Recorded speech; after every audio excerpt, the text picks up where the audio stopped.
Welcome back, my friends, to the show that never ends, and glad you could attend. Come inside, Movie Maniacs, as we take a look at the... You've heard of RoboCop? Well, how about RoboCroc? Yes, RoboCroc, in which we get a story of a rocket that contains nanobots that ends up crashing in a saltwater crocodile pen in a zoo. And the nanobots decide to take up residence in the resident there, which is this huge crocodile.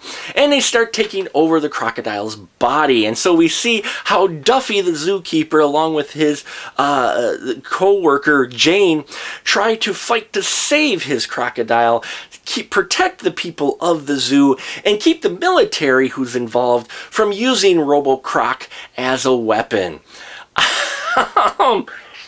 Wow, RoboCroc. Well, you gotta say, there's props for originality in this. Nanobots taking over a crocodile and making him into a super robotic crocodile. Definitely did not see that one coming anywhere. Director Arthur Sinclair gives us this cheesy monster fest that right out of the Asylum playbook. But it was entertaining, mainly because of Corin Nemec's performance. Now, Corin Nemec we saw in Sand Sharks, and most notably, though, he was in Stargate SG-1. And I always liked him as an actor, and I even enjoyed him in Sand Sharks. And in this one, he's definitely entertaining and helps carry this film, especially through its more cheesy moments. He does a great performance in here with the role he's given, and I just liked his character, Duffy. He's a very likable character, and someone you could attach yourself to over the ridiculousness of the rest of this film. Now, you got Lisa McAllister in here playing Jane, his co-worker, and she was recently seen on Sherlock. And she does decent as well as kind of the sidekick character.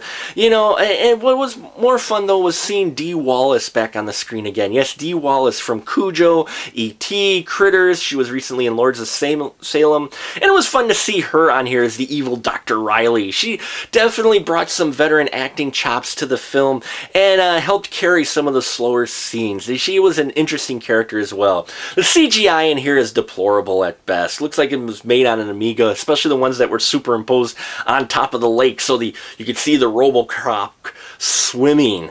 Now there does involve a scene in here with a water park. Felt like they were kind of ripping off a bit of Piranha 3D, but that's, by that point in the film, you're like, that's fine. Made for some interesting scenes. There is a lot of gore in here for you gore horrors out there, so they do not skimp on that or the cheese in here. Again, the performances of Corin Nemec and Dee Wallace helped me get through this film and really made it more enjoyable than it probably should have been. RoboCroc is worth watching once, preferably with a group of friends and some heavy alcohol involved.